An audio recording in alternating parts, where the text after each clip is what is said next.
Her name was Margaret Ainslie, and on a night of sleet on the Kelso road, she was made to feel like a criminal for asking a stranger to let her horse stand under a roof for 1 hour.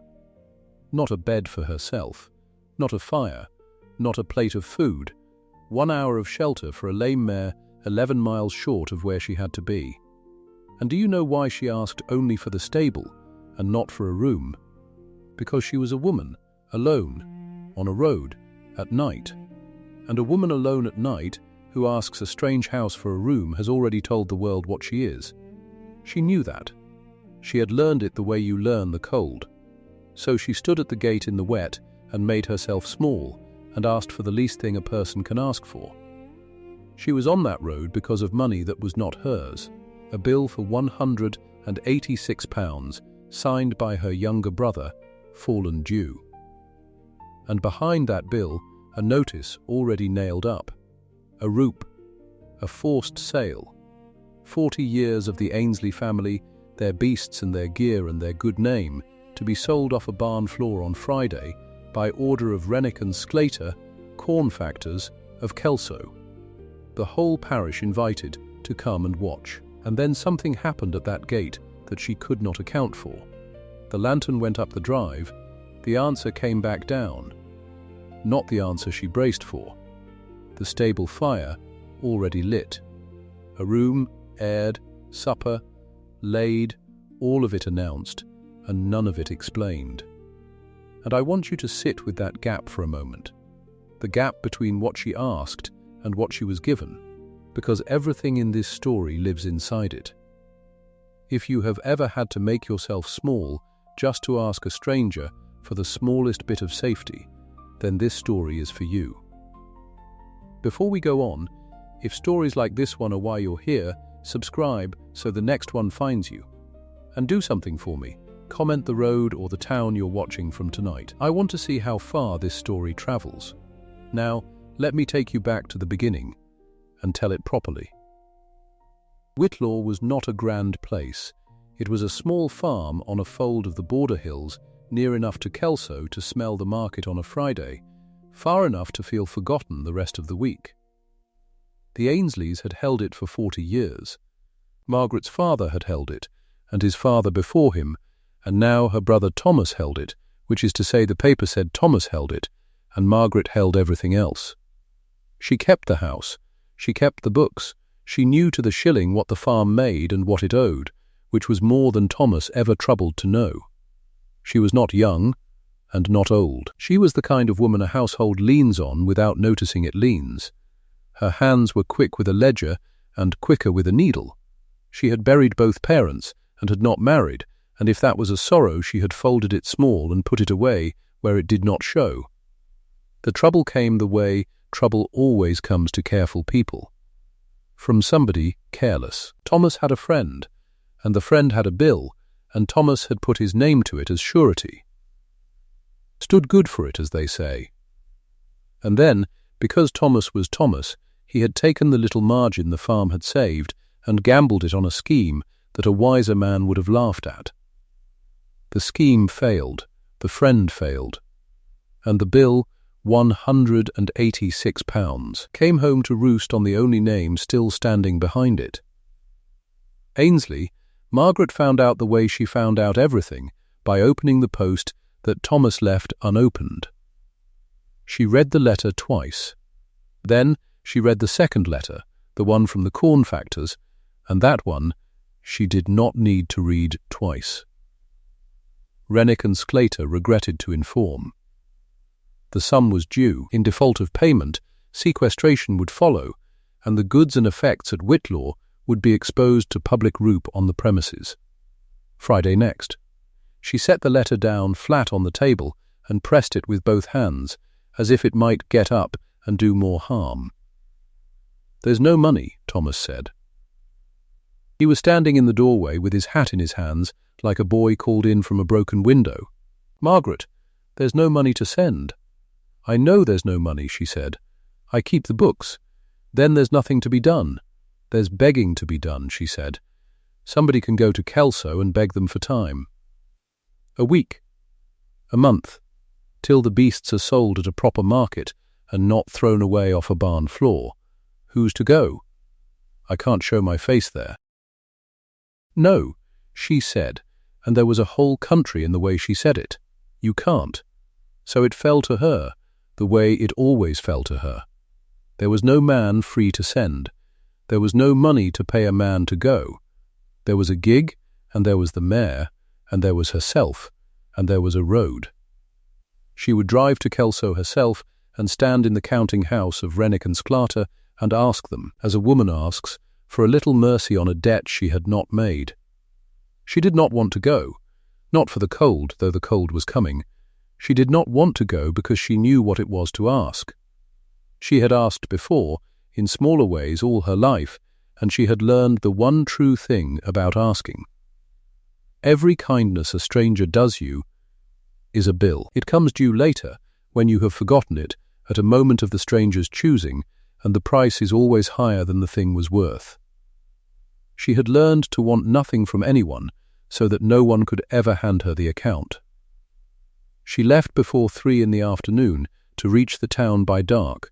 She wore her plain grey and her mother's cloak. She took the mare Bess, a steady bay with a soft mouth and an honest heart, and she took nothing else she did not need. She did not tell Thomas when to expect her back, because she did not know, and because a small, mean part of her wanted him to sit and wonder. For the first hours the road was only a road. Then the light went out of the sky the way it does in the borders in winter, all at once, as if a hand had closed, and with the dark came the sleet. It was not honest snow. Snow you can manage. This was the other thing, half water and half ice, that finds the gap at your collar and the seam of your boot and settles in to stay. The road turned to a shine of black glass. Bess dropped her head and leaned into it, game as ever, and Margaret talked to her, low, the way you talk to a good animal in a bad hour. They were 11 miles from Kelso when the mare changed her step. Margaret felt it before she understood it. A hitch, a shortening. Then the clean forebeat of a sound horse went sour, and Bess was nodding at every stride, favouring the off-fore, and Margaret's heart went down into her cold boots, because she knew a lame horse the way she knew a false column in a ledger. Something was wrong, and it would not come right by wishing. She got down into the sleet. Her feet went to the ankle in freezing mud. She ran her hand down the mare's leg, and Bess lifted the foot for her, trusting, and there it was. Or rather, there it was not. The shoe on the off-fore was gone, but for one nail, hanging by a corner, and the foot had been walking half-shod on ice, for she did not know how long. The mare was not ruined. But the mare could not go on. Not tonight, not on that road, not at that pace. Margaret stood with the mare's foot in her 2 hands and understood exactly where she was. Nowhere, between somewhere and somewhere, in the dark, in the wet, a woman alone with a lame horse and a bill due Friday, and no help within a shout. And then, through the sleet, she saw the wall. A long, high-dressed stone wall, the kind that only goes round a great man's ground, and set into it a gate, and beside the gate the small square light of a lodge window. She did not want to go to that light. Every rule she had ever been given told her not to. A great house at night, a woman alone, mud to the knee. It was the very picture that ruins a name. But she had a horse that could not walk, and no other roof in 11 miles, and so she led Bess, limping, to the gate. And she knocked at the door of the lodge, and she made herself on purpose as small as she could be. The door opened on an old man with a candle and a nightcap, and the suspicious squint of a servant whose whole office is to keep people out. Dunning, though she did not know his name yet. "Who's there at this hour?" "I'm sorry to trouble you," she said, and she heard her own voice do the thing it always did when she asked, go thin and careful, apologizing before it asked. "My mare's cast a shoe and gone lame. I'm bound for Kelso and I can't make it, not tonight, not on this road. I don't ask for anything for myself." She said that part clearly, so there could be no mistake. "May I rest the horse an hour?" "Only the horse." Only an hour. Anywhere under cover, out of the wet, and I'll be gone as soon as she can stand to walk." The old man held the candle up and looked at her. He looked at the mud on her cloak and the mare behind her with her head down, and Margaret felt the look go all over her and knew what it was reading. She lifted her chin and let it read. She had asked for the least thing. She had asked for a corner of a stable for an hour. There was nothing in that request that any decent person could turn into something ugly, and she had built the request that way, deliberately, brick by brick, so that it could not be used against her. "Wait there," said Dunning. He did not ask her in. He shut the door most of the way against the cold, and she heard him moving, and then she saw a second, larger lantern flare, and the old man came out, muffled in a coat, and did not so much as glance at her again, but set off up the drive, up toward the black bulk of the house, with the lanterns swinging. And Margaret stood at the gate in the sleet and watched the light go away from her, up the long drive, and she thought, "Now it begins. Now the answer comes back," and she braced herself, because in her experience the answer to a woman at a gate at night was one of two things. It was no, or it was worse than no.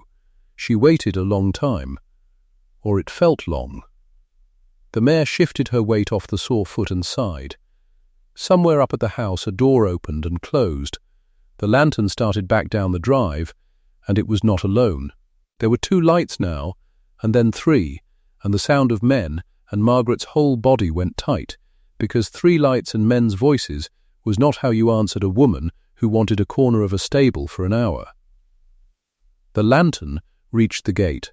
Behind Dunning came a younger man, broad, in his shirt-sleeves under a thrown-on coat, with the frank, capable look of a groom, and this was Wat Elliot. Though again she did not yet have the name, and Dunning, who had not given her a civil word yet, cleared his throat and said, in the flat voice of a man delivering a message he did not himself understand, "The master says you're to bring the mare up. There's a fire lit in the stable, and a stall bedded for her, and a man to see to the shoe, and the master says the house is to make you welcome. There's a room being aired, and there's supper being laid. He says you're not to stand at his gate in the weather like a beggar." Those were his words, near enough. Margaret stood very still. She had asked for 1 hour under cover for a horse. She had been answered with a lit fire, a bedded stall, a farrier, an aired room, and supper. The size of the answer frightened her more than a refusal would have. A refusal she understood. A refusal cost nothing and meant nothing. But this was so far past what she had asked that it could only mean the account would be enormous. Nobody gave that much for nothing. Nobody, she had lived long enough to know it. "I asked only for the stable," she said, "for the horse. I don't need a room. I don't need supper. I'll sit up in the stable with the mare if I may, and go on at first light." Dunning looked at Wat. Wat looked at Dunning.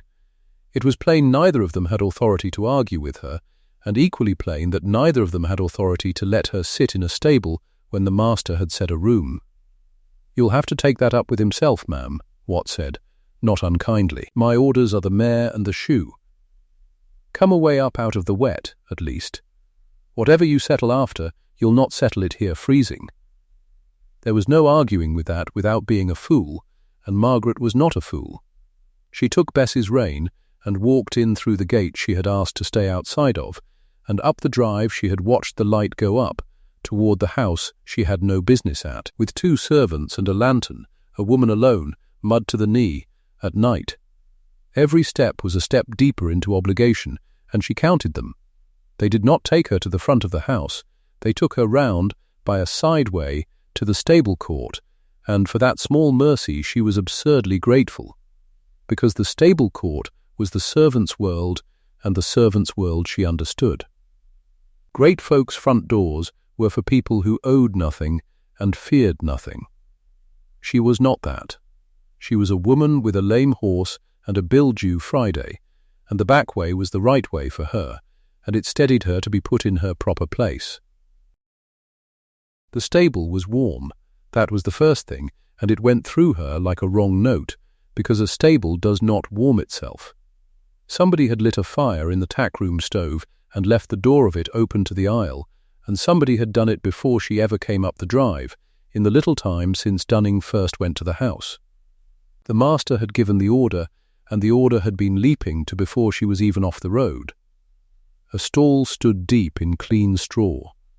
A bucket of warm mash steamed in the corner, smelling of bran and treacle, and Bess's ears came forward at it, the poor honest beast, and Margaret felt her own throat go tight and was angry at herself for it. Wat took the mare from her, gentle and sure, and ran his hand down the off for the way she had, and lifted the foot, and clicked his tongue. He fetched a lamp and set it close. Then he took his pincers and drew the one hanging nail, and worked the ruined shoe free, and turned it over in his hand, and Margaret waited for him to toss it on the muck heap, where a dead shoe belongs. He did not. He wiped it on his apron, once, and held it out to her across the mare's shoulder. "Yours, I think, ma'am." She took it without knowing why she took it. It was cold iron, worn thin at the toe, bent at the one heel where it had wrenched loose. A cast shoe. Nothing rubbish, but he had handed it to her, as if it were hers, as if a thing that came off her horse belonged to her, and not to the muck heap, and there was a courtesy in it so small and so exact that she had no defence prepared for it. She had defences ready for large kindnesses. She had none for a man handing her a bent horseshoe and calling it hers. "Thank you," she said, and closed her cold fingers on it. Wat went over the mare's leg with his thumbs, slow, feeling for heat, feeling for the flinch that means real damage. There was none. "She's bruised the sole a wee bit, walking half-shod on the ice," he said more to the mare than to Margaret. "No harm in the leg. She'll want the foot kept dry, and a day's rest, and a new shoe-cold fitted in the morning, and she'll be as sound as ever she was. You did right to stop. Another mile on that, and you'd have lamed her for the season." "I'd not have gone another mile on her," Margaret said, "whatever it cost me."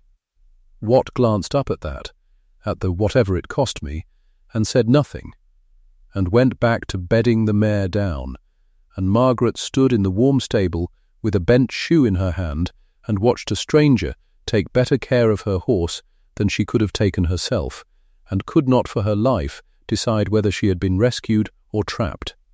It was while Wat was forking a last armful of straw that she heard it. He was not talking to her. He was half talking to Dunning, who had come back in stamping the wet off, and it went by so quick and so plain that she almost missed it. Same as the master had done for his sister's beasts, in her day, Wat said. The master had a sister once, kept horses better than most men keep sons.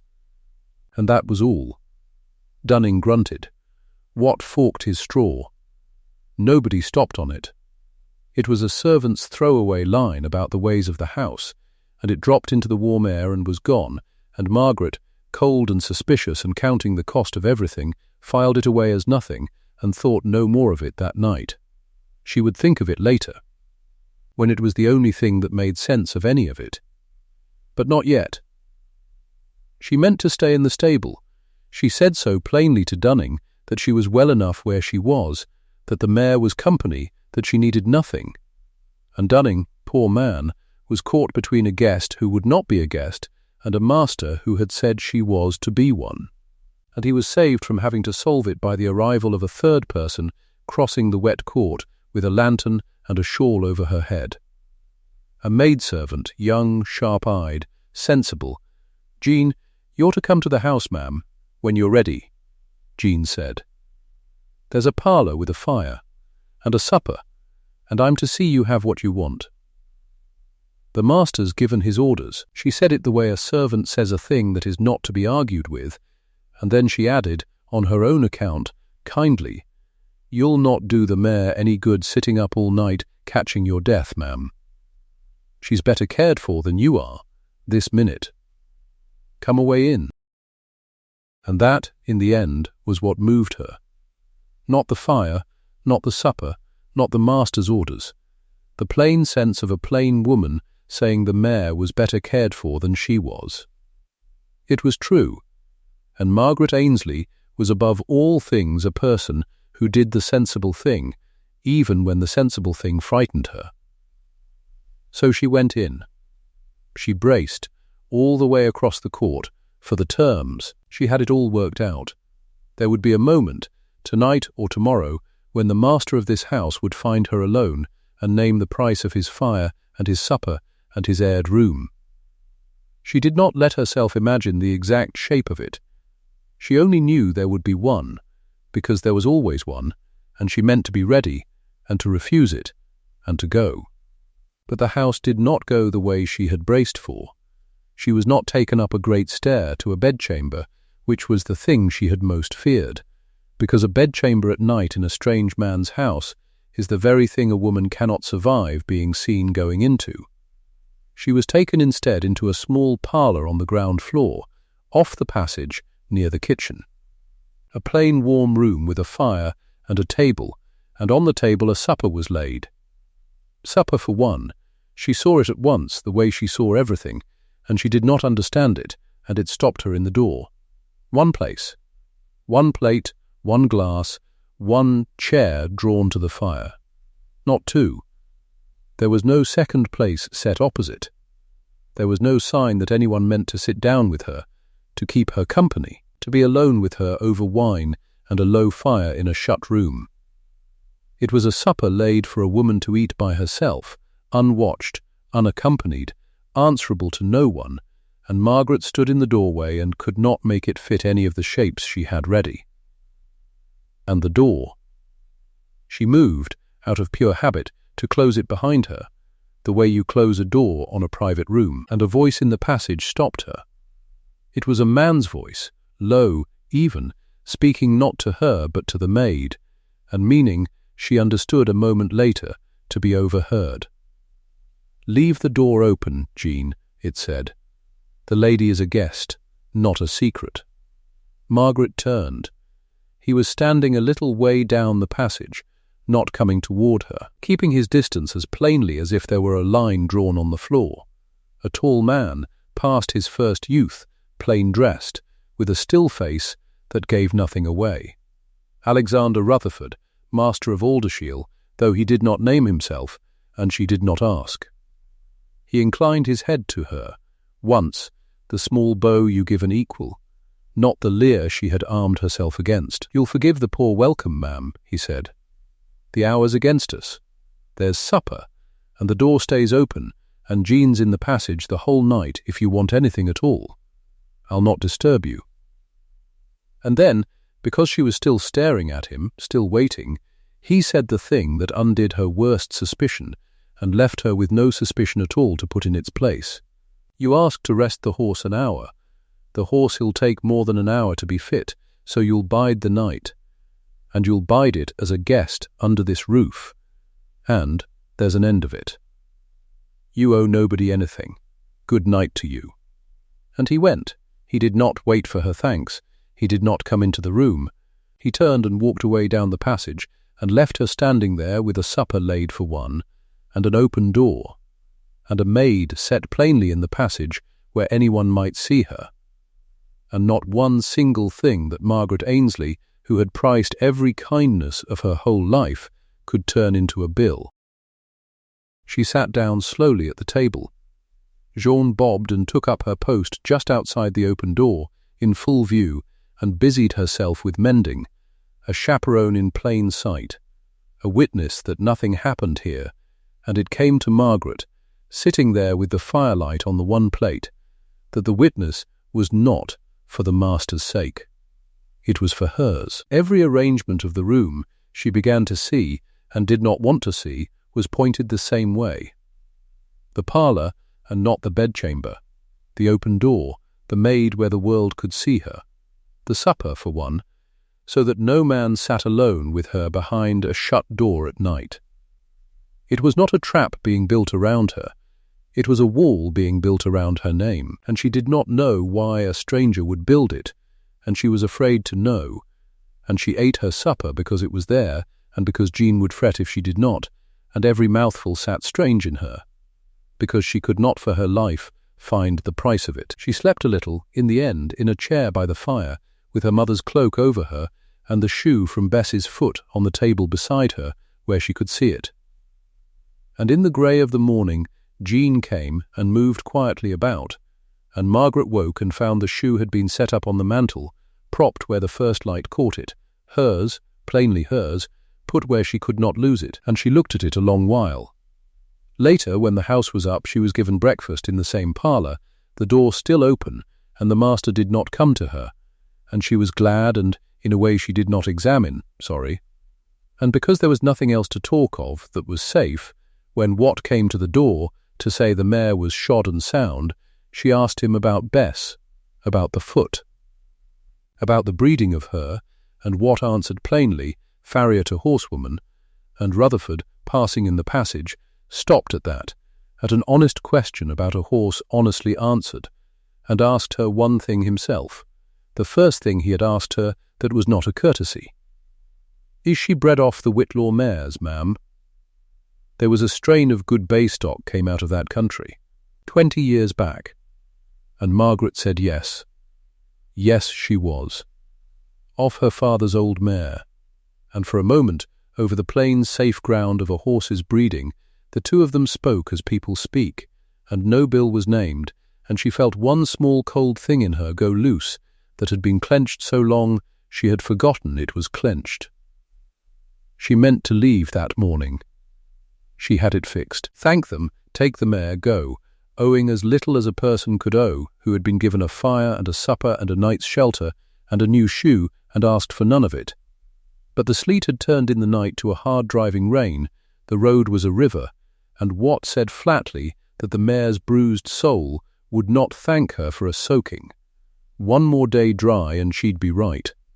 And Rutherford, when it came to him, said only that a guest went when the guest was ready and the roads were fit, and not before, and that was the master's word and there was no arguing it. So she stayed the day. And in the staying, the small strange things went on, one after another, each one closing some cold distance in her by the width of a hair. They kept to the mare, the two of them, because the mare was safe. He never sat down with her. She noticed that, and did not know what to make of it. When he came to the parlour he stood, or he stayed in the doorway, or he crossed to the window, always with the room open behind him and the way out clear, so that not once in the whole day was she shut in a room alone with him. She had braced for a man who would corner her. Instead she got a man who arranged, with a care so quiet she almost missed it, that she could never be cornered, not even by accident, not even by him. In the afternoon she was cold, and Jean brought a plaid, a good, heavy shepherd's plaid, grey and black. And Margaret watched to see how it would be given, because there is a way of putting a wrap round a woman's shoulders that is a liberty, and she was ready to stiffen at it. But it was not put round her shoulders, it was laid across her knees, folded by Jean, and left there, a thing for her to take up, or not as she pleased, nothing owed, nothing taken. And Margaret drew it over her knees herself, and sat with her hands under it, and thought, he told the girl how to give it. He must have. No one does a thing that exact by chance. And the coffee, later, and the whisky offered against the cold, she was never once pressed to take. Offered, plainly, and left, and when she said no, no was the end of it. No coaxing, no wounded looks, no you must, none of the small forcings that a person uses to put you in their debt an inch at a time. She said no, and no was allowed to be no. And that, more than the fire, or the supper, or the shoe, was the thing that began to frighten her in a wholly new way.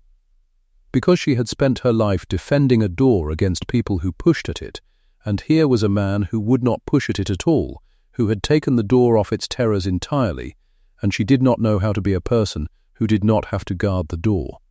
By evening she had stopped watching it. She noticed that she had stopped, which meant she had, and it undid her a little. And so, on the second night, over a supper laid again for one, with the door open and Jean in the passage, and the shoe on the mantel, and the plaid across her knees, Margaret Ainslie did the thing she had never once in her life done to a stranger. She stopped defending herself. She was tired of holding the door. She had turned every gift of that house over and over looking for the hook in it, and found no hook, and a person can only stand in a doorway braced against a blow for so long before the arm gives out. He had come to the window with some word about the weather and the road being fit by morning, standing as he always stood, giving her the room. And she heard herself say, into the quiet, unasked, the whole of it. "You've given me shelter and a shod horse and a name kept clean," she said, "and you've not once asked me why a woman's on the Kelso road alone at night in the sleet, which is more than most men could manage. So I'll tell you, because I'd rather you had it from me than wondered. My brother stood surety on a bill he'd no business signing, and gambled what little we'd saved besides, and it's come home to me. £186 due, and no way on this earth to pay it. And there's a roup at Whitlaw on Friday. Our beasts and our gear and 40 years of us sold off the barn floor by the corn factors at Kelso, with the whole parish come to watch. I was driving to beg them for time. That's why I was at your gate. That's the whole of it. I don't tell you to ask anything of you. I've told you because you've earned the truth, and because I'm done pretending I'm only a woman whose horse cast a shoe." She had said it. She had told a stranger where she was ruined, laid the wound of it open on his parlour table, and there was no calling it back now. She sat with her heart going hard and waited to see what a man does with a woman's ruin once she has handed it to him across an open door. Rutherford stood at the window with his back half to her and did not turn round at once.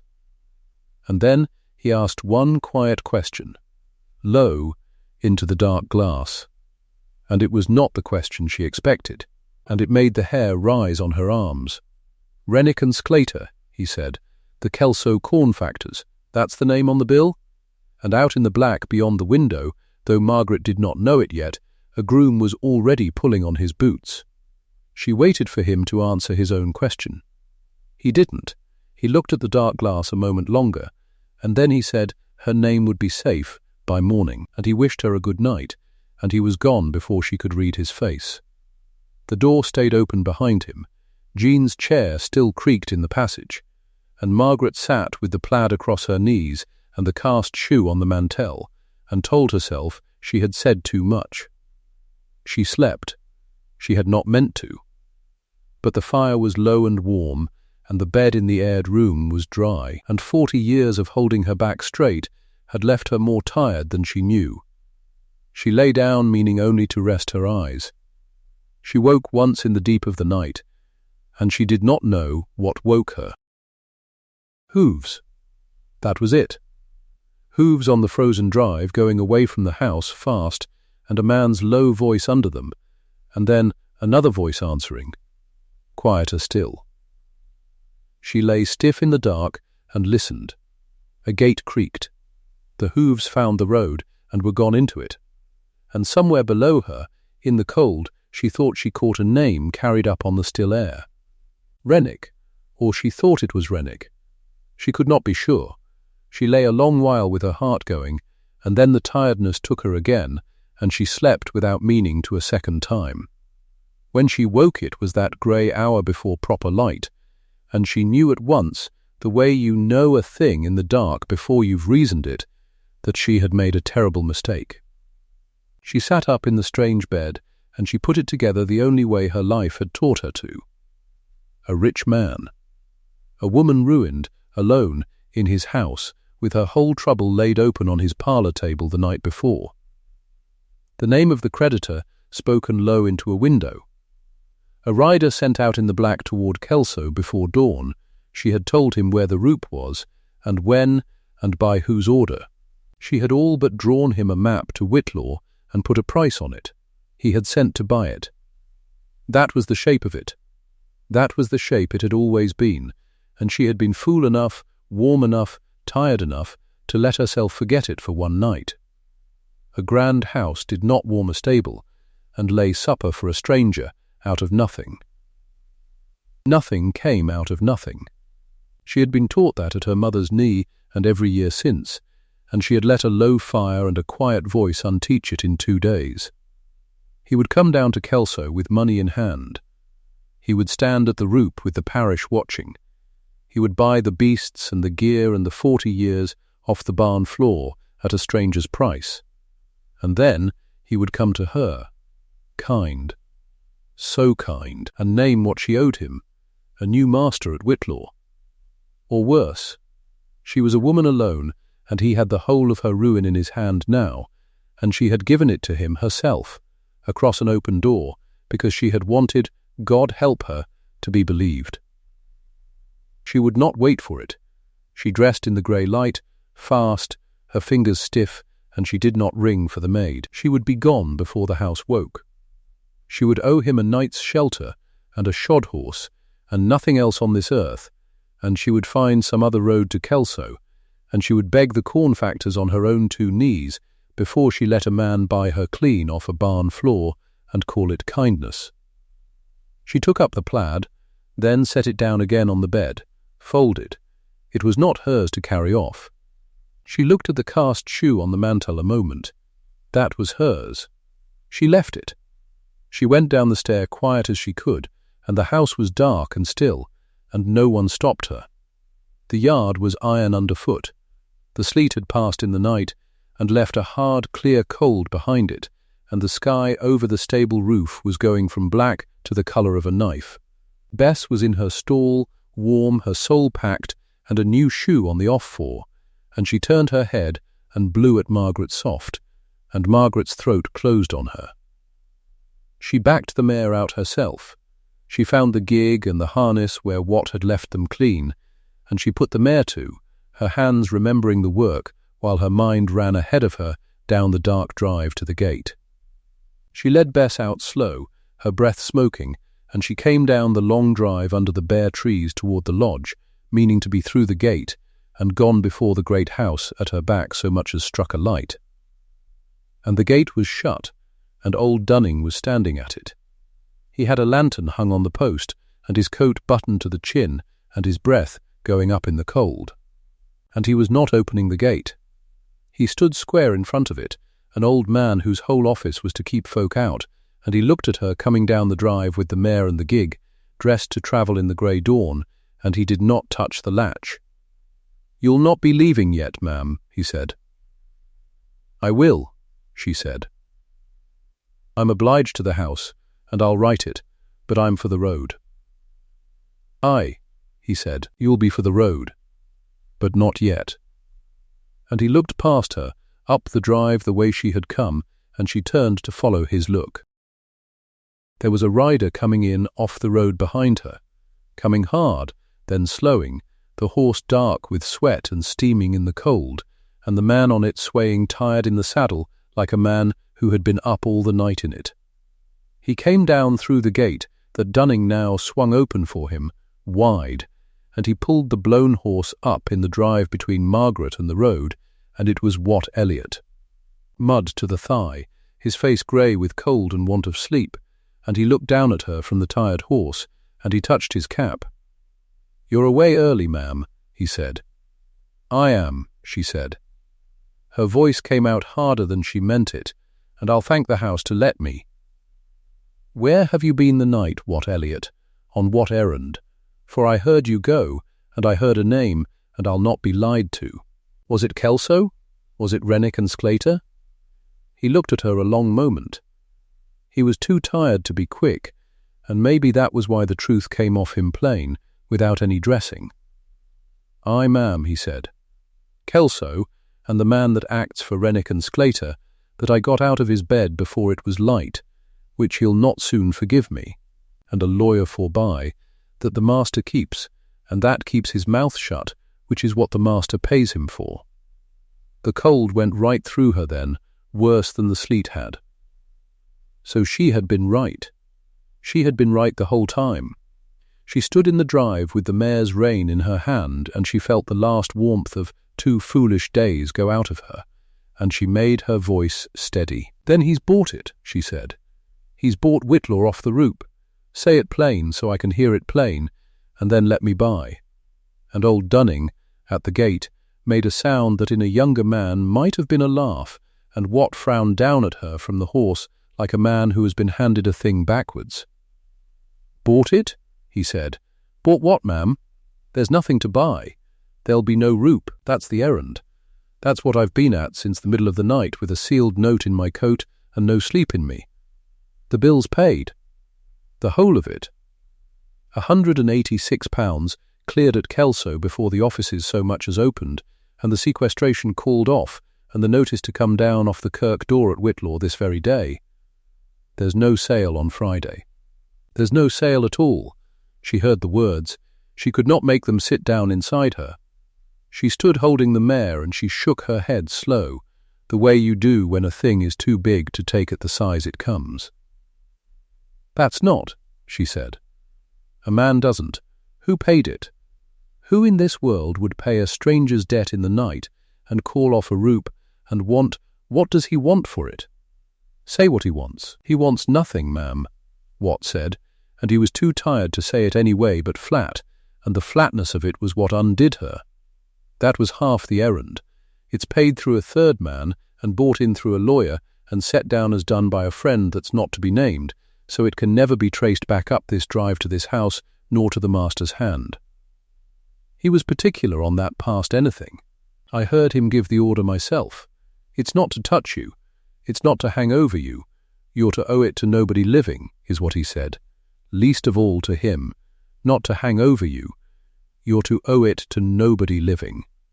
She heard those words, and she felt the whole shape she had built through the black of the morning come apart in her hands, the new master, the price to be named.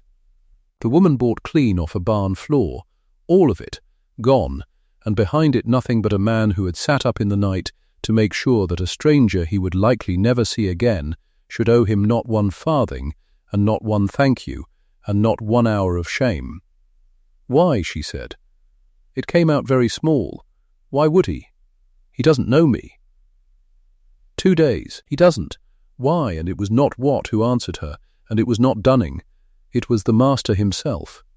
He had come down the drive on foot behind her while she stood arguing at the gate, quiet as he did everything, and he stood now a little off, giving her the room he always gave her, his breath going up grey in the cold.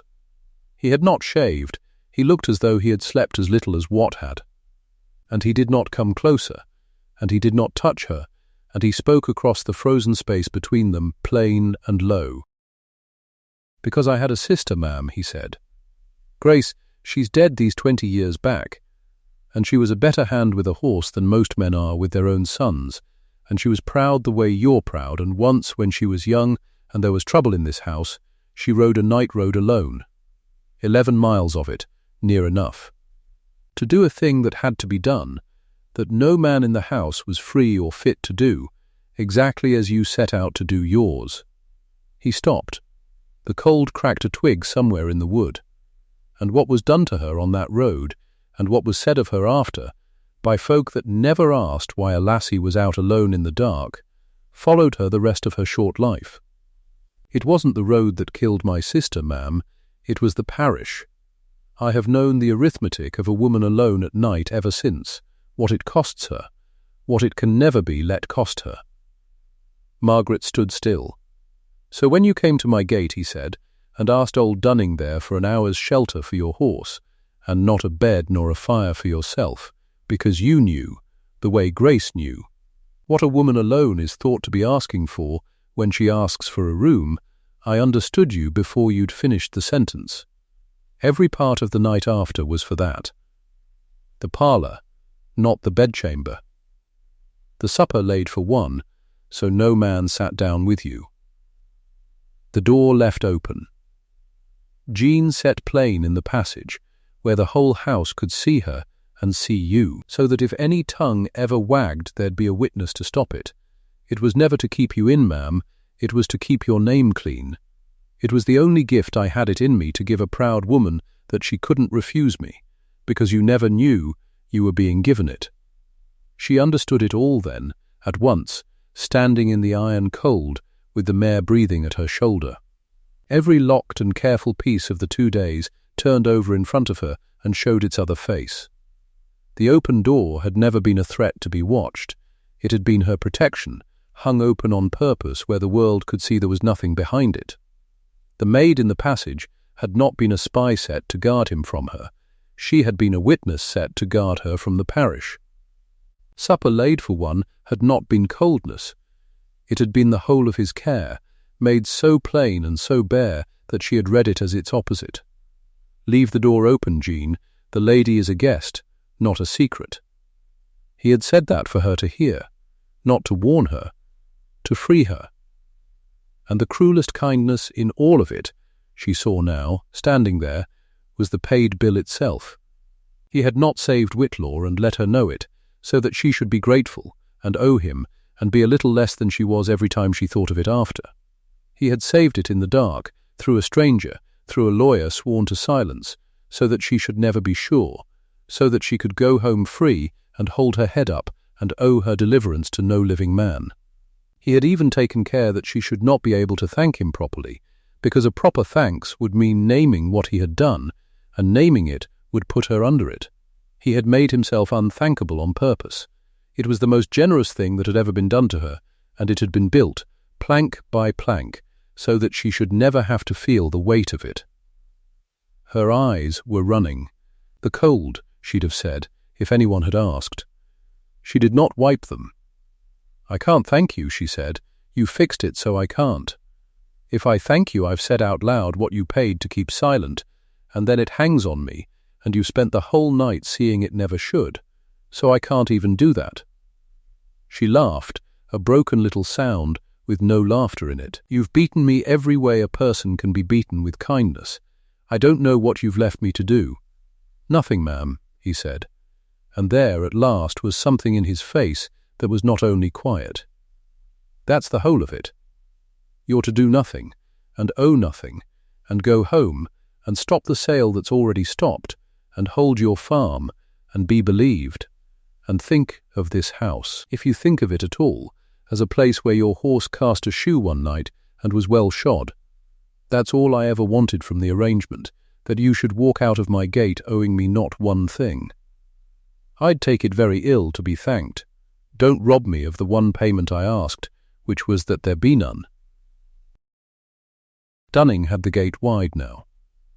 Watt had got down off the blown horse and stood holding it, and Jean had come out from the house and down the drive in her shawl, drawn by the voices, and stood a little way off with her sharp young eyes gone soft and wide. The whole small household of them, the ones who had watched a mud-splashed woman come to the service door 2 nights back and had thought, some of them, what the world always thinks, stood now in the grey light and watched her go, in the open, in the daylight, her name whole, and there was not a whisper among them. That was his doing too. She saw that. He had arranged even the manner of her leaving. She could not say what she wanted to say, because he had forbidden it, and he was right to. So she said the only thing left that was true and cost him nothing. "My mare's sound," she said. "You mended her well." "What mended her?" he said. "I only warmed the stable." "Aye," she said. "You only warmed the stable." And they both knew, standing there, what more than a stable he had warmed, and neither of them said it, and that was the shape of the whole thing between them, then and after. She went to the gig. Watt came and gave her his hand up, tired as he was, and settled the rug over her knees and stood back. And she gathered the reins, and Bess leaned into the collar sound and willing, and Margaret Ainslie drove out through the open front gate of Aldershiel in the clean cold morning, owing no man living a farthing, and did not look back. Because if she had looked back she would not have been able to leave, and leaving free was the last thing he had given her, and she would not spoil it. The route notice came down off the Whitlaw kirk door that same afternoon. A boy from Kelso took it down, on instruction, folded it and carried it off, and where a whole parish had meant to gather on the Friday to watch 40 years of the Ainslies sold off a barn floor, there was, on the Friday, nothing at all. Just a farm going about its work, and the beasts in the byre, and the winter coming on the same as ever. Rennick and Sclater, corn factors, of Kelso, had their £186 in full, which was all the law had ever entitled them to, and being a firm and not a man, they had no feelings about it either way, and that was the end of them in this story, which is exactly the size of the place such men deserve in it. Thomas met her at the Whitlaw door white as the frost, having heard from the boy that the sale was off, and not understanding a word of how. She told him only that the debt was cleared, and the farm was safe, and he was to ask no more, and that he had come nearer to ruining them both than he would ever know, and that a stranger had paid what her own brother would not. Learn from him, she said, and that was all she ever said to Thomas of that night, and it was enough. He was humbled by it for the rest of that hard winter, and a good deal steadier a man after, which was more than the farm had cost to save. 6 weeks it was before she wrote. She sat at the Whitlaw kitchen table one evening with the withdrawn notice smoothed flat in front of her. The very paper that was to have unmade them kept now like a thing survived, and she took a clean sheet and she wrote to Aldershiel. It was the hardest letter of her life, because she had to thank a man for a thing he had gone to great trouble to make unthankable, and she had to do it in a way that left him free to deny every word. So she did not thank him. She wrote to the unknown friend of the Ainslies, and she said that a kindness had been done her family that she could neither prove nor repay, and that she would not shame the giver by trying to name it, and that she understood he would likely deny all knowledge of it, and that she wished him to. She said only that she had not been able to forget it, and that she did not think she would, and she said that she still had at Whitlaw a grey and black shepherd's plaid that was not hers, and that she would send it back, or bring it, whichever its owner should prefer, and that she was his to command in that one small thing, and no other. The reply came in 10 days, in a plain hand she had seen once before, on the note that told the stable to lay her fire. It was short. He denied nothing, and he claimed nothing, and by doing neither he told her everything and put none of it on her. He said the unknown friend would be sorry to hear the plaid was troubling her, as it had been meant as a gift and not a loan, and that she was to keep it and think no more of it. And then, at the end, one line more, and she read that line a great many times. If ever you are again on that road, he had written, come to the front gate, not the lodge. She understood the whole of it in that one line. A man could have made the night a bargain, could have kept a hold, named a price, been thanked, and owned a little of her ever after. He had built the opposite, from the first warm stall to the last untraceable pound, a shelter with no hook in it, a kindness with nothing owed at the far end. And because there was nothing owed, there was nothing between them but the truth of 2 days, clean and on, that a person could come again without shame. He had not asked her to. He had only left the gate open. The front gate this time, not the lodge. The difference was the whole of what he was. It was spring before she went. The first real thaw. The roads breaking up soft, the Teviot running full and brown, the winds coming yellow along the dykes. She drove to Aldershiel in the middle of a bright day, in her own gig, behind Bess sound and shining, and she came up the road she had crept down that black morning, and she did not go to the lodge. She went to the front gate, and it stood open, and old Dunning was there in a clean coat, and when he saw who it was, he took off his hat to her, an old man whose whole office was to keep folk out, and he bowed her in. Jean was in the hall, and she was no chaperone now, no witness set in a passage. Only a girl glad to see her face, and she bobbed and smiled and took Margaret's cloak. And Wat Elliot came round from the yard and led Bess away to a warm stall, running his hand down the off-fore as he went, the leg he'd mended, sound, and over the stable door at Aldershiel, when she looked, she saw it. The cast shoe. Bess's own off for shoe, that she had left on the parlour mantel because it was hers, and she had been too proud and too frightened to carry it off. He had kept it. He had nailed it up over the stable door, the way folk nail a shoe for luck, and she stood in the spring sun and looked at it a long moment and understood that he had kept the one plain honest thing out of the whole of that night, the thing that had actually been true, a horse that cast a shoe and was well shod. He came out to her himself, across the gravel, unhurried, giving her the room he always gave her. "You found the front gate, then?" he said. "I did," she said. He looked at the shoe over the door, and at her, and there was that thing in his face again that was not only quiet. "You asked for an hour, ma'am," he said, "that first night. An hour's shelter for the horse, and nothing for yourself." He paused. "I only made sure the hour cost you nothing." "It cost me nothing," she agreed.